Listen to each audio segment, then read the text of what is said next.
Coucou les amis, alors je résiste pas du tout au plaisir de partager avec vous ce charmant paysage tout à fait bucolique.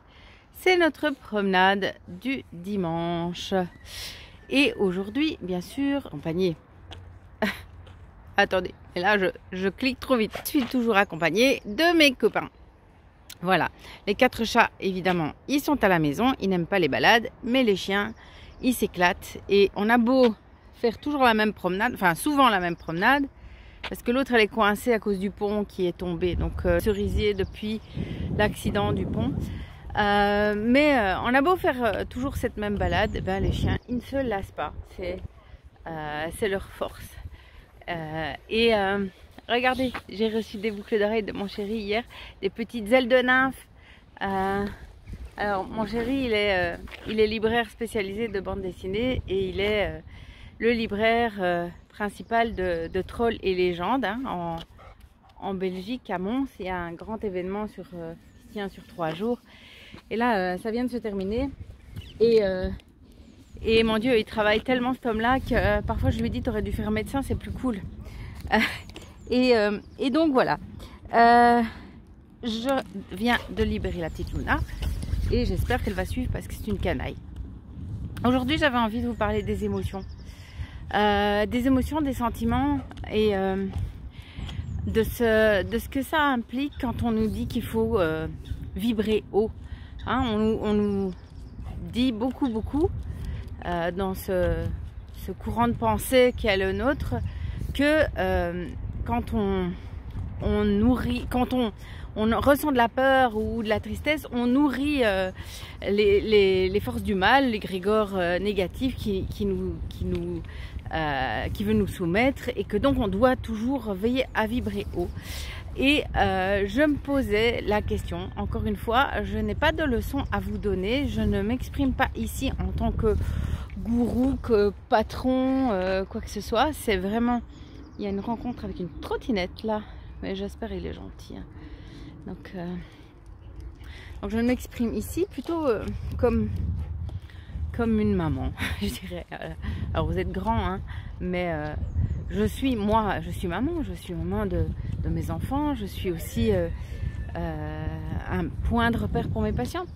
Et donc c'est plutôt dans ce sens-là que je souhaite m'exprimer. Toujours dans mes vidéos, faites vraiment la part des choses, ne prenez pas mes paroles pour des ordres, mais plus, ni même des conseils, quoique, mais plutôt comme des réflexions que je partage avec vous. Alors, je voulais vraiment vous signaler qu'à mon avis, c'est encore une manipulation de culpabilisation. Culpabilité, sentiments négatifs qui vibrent bas. Donc finalement en nous intimant presque l'ordre de vibrer haut, ça nous interdit l'accès à certaines émotions et c'est là qu'est le danger, je pense. Alors, et il y a Luna qui ne suit pas, bien sûr, et qui se demande si c'est bien moi. Elle fait demi-tour vers la voiture et quand on a un chien sourd, qu'est-ce qu'on peut faire pour l'appeler? Des grands gestes. On n'a pas le choix. Donc ah là là, bah, il y a trop d'odeurs hein. En une semaine il s'en passe des choses et donc c'est évident, ces chiens ont besoin de prendre toutes les cartes de visite de tous les animaux qui sont passés par là et ça prend du temps. Alors mademoiselle, tu vas venir me voir? Tu viens me voir? Ben, son aise avec ses petites chaussettes blanches, hein. Elle est pas pressée, hein. Mais regardez-moi, voilà, tranquillou, un petit pipi et que je me fais désirer, voilà. Alors qu'il y a 2 minutes, elle était complètement perdue et qu'elle se demandait où j'étais. Hein. Et j'espère on n'a pas la bonne idée de me la ramener en général. Donc, se couper de certaines émotions, de certains sentiments, eh bien, ça peut être dangereux. Quand je vois ma maman en si grande fragilité que j'ai l'impression que c'est comme une flamme de chandelle qui vacille et au moindre souffle de vent ça pourrait s'éteindre ou se raviver. Je suis triste. Je suis triste, je me sens déjà orpheline alors qu'elle est encore là. Je me sens aussi un peu dépassée puisque je suis son médecin. Je me sens parfois un peu coupable de ne pas avoir pu gérer autrement. Je me questionne beaucoup. Et ce sont des émotions qui sont tout à fait valables, qui sont importantes à vivre.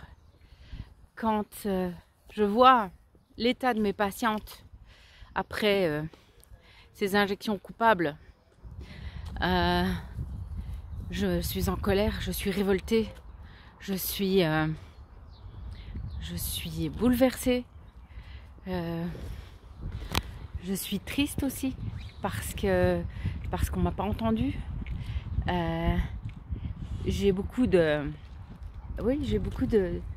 ce sont des sentiments, ce sont des émotions fortes en fait, et je dois les laisser venir. Puis j'ai aussi, grâce à cette colère, l'envie de trouver des solutions. J'ai aussi, il y a un magnifique héron qui vole, mais le temps que je vous le montre, il sera parti. La colère est une énergie de construction, elle peut être une énergie de construction. Par contre, la haine, c'est une énergie dévastatrice. Et je dois dire que je ne connais ni la rancune ni la haine. Ce sont des émotions qui me sont étrangères. Attention, je peux être fâchée, je peux me souvenir de ce qu'on m'a fait comme sale coup, hein, mais je crois que c'est mon empathie en fait qui vient adoucir ça.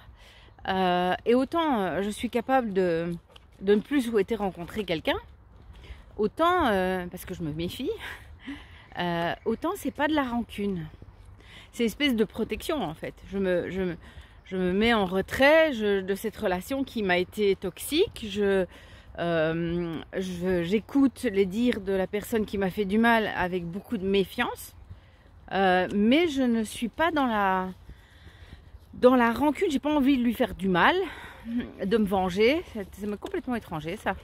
Et je ne déteste personne. J'ai même de la compassion pour les monstres qui nous attaquent. Vous imaginez le choix d'âme? Vous imaginez quand ils vont quitter cette incarnation? ça va être super sympa, quoi. Alors, ça c'est pour ceux qui croient, qui ont une forme de spiritualité. Maintenant, je ne vous oblige pas à penser comme moi. Mais je pense que de toute façon, la haine, c'est une émotion qui nous consume. Et qu'il faut arriver à une forme de pardon. Alors le pardon, pour moi, je l'ai déjà dit, ça implique la justice. Donc on ne peut pas pardonner tant qu'il n'y a pas eu reconnaissance de la faute et réparation, sous une forme ou une autre. On ne peut pas évidemment réparer un décès, mais on peut reconnaître au moins le statut de victime, poser un geste, je sais pas moi, faire une journée commémorative, poser une stèle, planter un arbre, indemniser la famille, mettre le coupable en prison, l'empêcher de nuire, travailler avec la famille à ce que ce décès ait un sens pour le transcender, transcender la douleur, enfin voilà.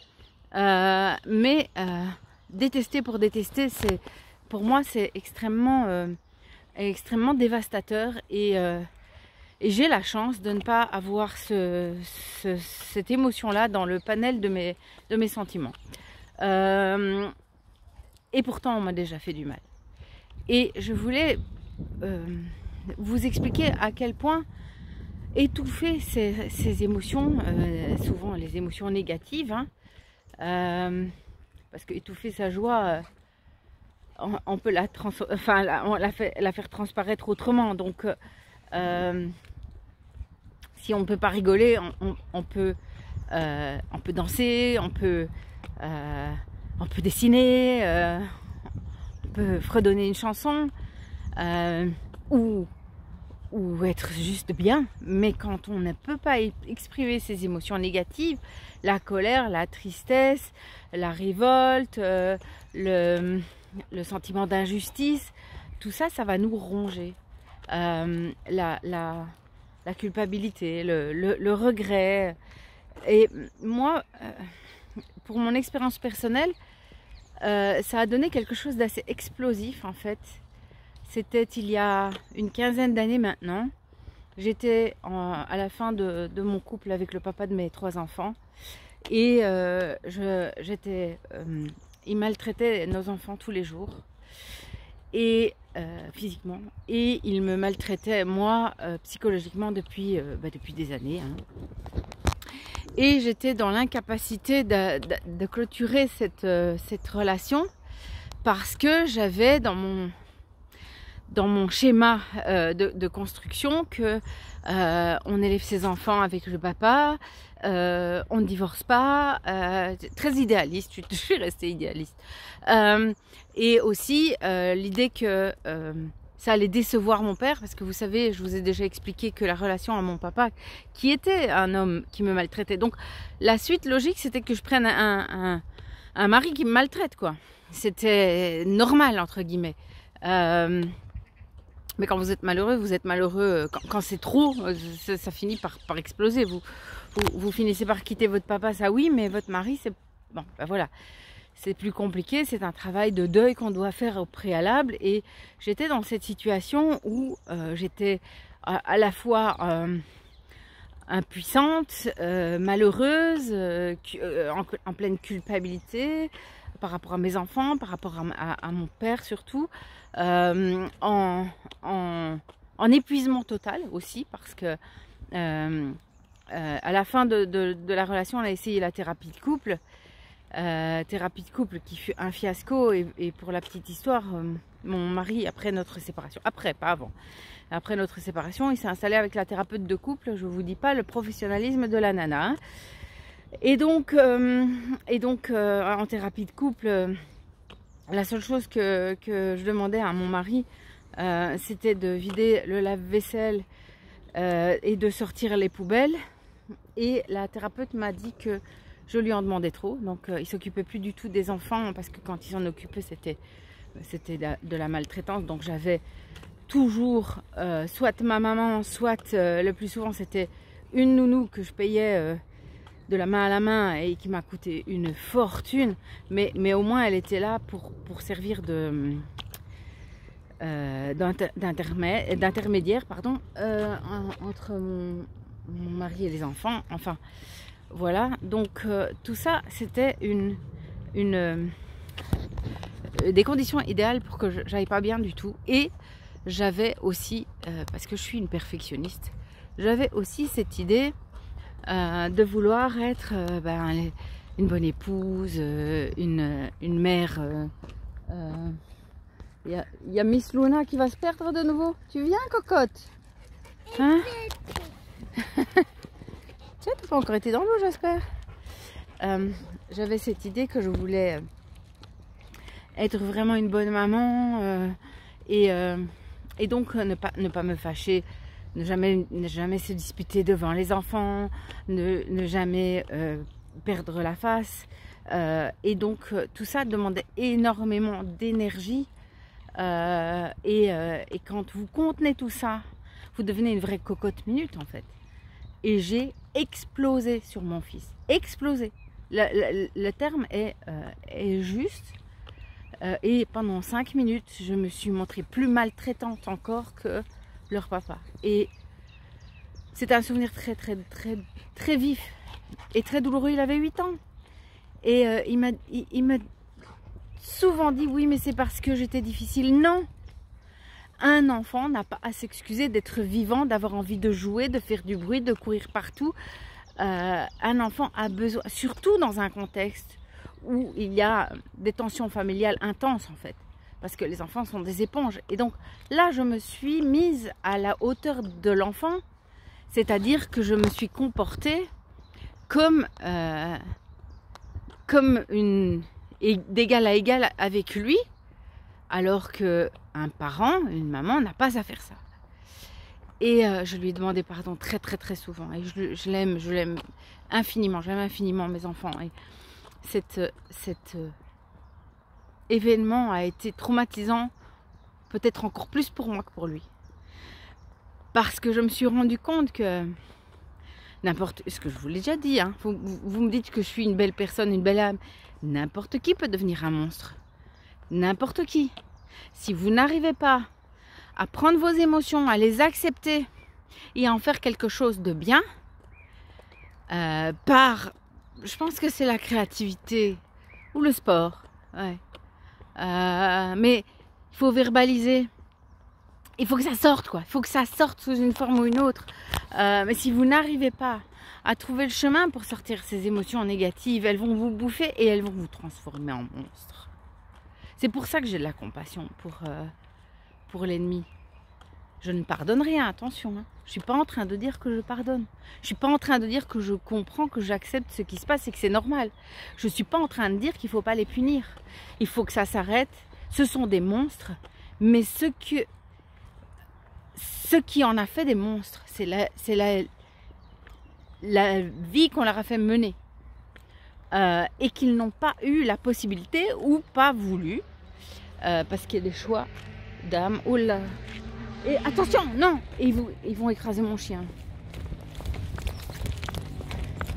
Elle est sourde, alors elle va pas les entendre.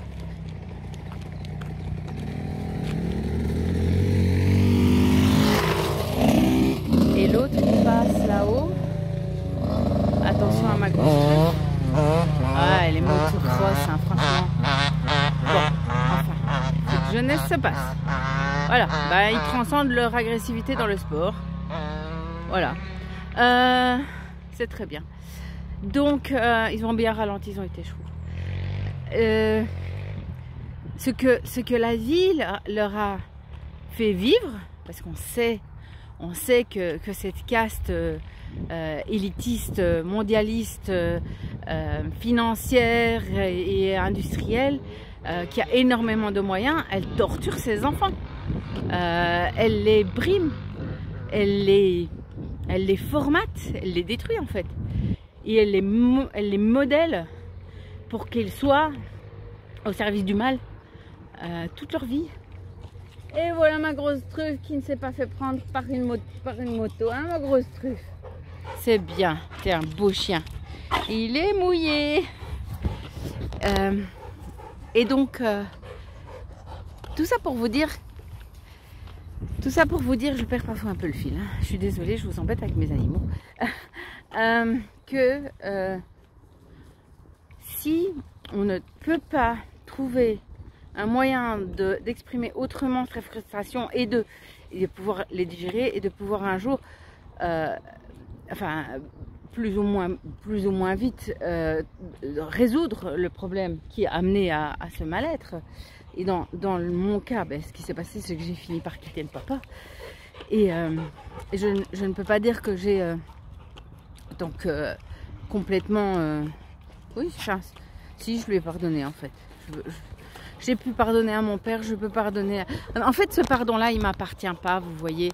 Ce pardon-là, il appartient à mes enfants. C'est eux qui devront un jour pardonner à leur père, d'une façon ou d'une autre. Comprendre que lui-même, avec ses blessures, des blessures d'enfance, il n'a pas pu faire autrement. Et que c'est bien malheureux pour lui, en fait. Parce que là, maintenant, il ne voit plus nos deux grands et il ne connaît pas ses enfants. Il ne connaît pas, même le plus jeune, il le voit, il le dépose dans le canapé le vendredi soir. Et il me le rend le dimanche, ils n'ont rien fait en fait. Ils n'ont pas échangé, ils ont juste mangé ensemble, mais pas parlé. Quels sont les rêves de l'enfant, quelle est sa personnalité, quelles sont ses activités, quels sont ses copains, ils ne parlent pas de ça. Donc, passe complètement à côté de tout en fait. Et c'est bien malheureux pour lui parce que c'est quoi de plus merveilleux que d'avoir des enfants. Quoi de plus fatigant aussi, je suis d'accord avec vous, mais ça nous fait travailler sur nous-mêmes. Et là, en fait, cet événement que je vous relate d'il y a 15 ans, qui m'a profondément bouleversée, m'a fait prendre conscience que je ne pouvais pas me comporter comme ça, que ce n'était pas possible, mais que par contre, ça pouvait arriver à tout. Et qu'il était nécessaire que je solutionne le problème, donc par la rupture, je m'exprime autrement. Alors la thérapie, ça vous avez compris que ça marchait pas des masses dans notre cas. Eh bien, j'écrivais en fait, et je me suis beaucoup plus mise à écrire, et j'ai pas écrit à propos des problèmes de couple. Hein. J'ai écrit une histoire qui n'a rien à voir, mais qui a permis à toute mon énergie négative de sortir. J'ai créé des personnages méchants. Donc c'est une histoire, c'est une grande saga, une épopée avec des elfes, avec un griffon, avec plein de choses. C'est très féerique, c'est très drôle aussi, c'est un peu décalé, c'est plein d'autodérision. Il y a beaucoup de clins d'œil à ce que nous vivons aujourd'hui alors que je ne savais rien, ce qui est tout à fait étonnant et ne lasse pas de me surprendre. Mais c'est... Vous le voyez là, le Jasper qui est dans l'eau. Vous le voyez, il nage derrière un canard. Oui, vous avez le soleil. Je vais essayer de me déplacer pour que vous ayez un petit peu plus l'image de ce chien. Alors, il faut savoir qu'il nage même quand l'eau est gelée. Hein. Et à l'orange, le canard, mon grand, tu me le ramènes à l'orange. Il me ramène jamais rien, rassurez-vous. Les canards sont bien plus habiles que lui. Mais voilà, mais qu'il est beau. Il a déjà traversé le canal de part en part, et même à un endroit où il y a trois bras qui convergent. Il a déjà fait des trucs. C'est un très très bon nageur. Un gros. Et donc, je vous parlais de mon livre. Donc, dans cette saga, dans cette épopée, j'ai mis aussi des personnages qui, finalement, tous les personnages d'un écrivain, c'est lui-même, hein, c'est une facette de lui. Eh bien, j'ai mis des monstres. Et ces monstres qui, curieusement, s'attaquent aux enfants. Et enfin, je vous dis, il y a des parallèles avec ce qu'on vit aujourd'hui. Un environnement atteint d'un maléfice que personne ne voit. Des ennemis qui s'en prennent aux enfants. Il y a vraiment des choses surprenantes, mais bon. Et je pense que j'ai dû mettre mes doigts dans la prise, hein, et que je me suis connectée à quelque chose de différent de la réalité. Et donc, ces personnages maléfiques, monstrueux, qui sont profondément mauvais, c'est aussi moi. Mais c'est plus moi dans la matière qui fait du mal à quelqu'un. C'est moi dans la symbolique qui sort ces mauvaises choses, ces mauvais côtés, et qui en fait des personnages qui peut éliminer quand il veut, hein, en fait. Alors je ne les élimine pas tout de suite pour les biens pour les motifs du récit, évidemment, et puis je vous dirai pas la fin, donc je les élimine pas forcément tous. Et puis voilà. Toute l'histoire est basée sur le suspense, mais voilà, je pense que, encore une fois, se conformer, à des règles qu'on ne maîtrise pas, avec des obligations comme ça, ne souffrez pas, ne soyez jamais triste, parce que attention, sinon vous allez vibrer bas et c'est mauvais.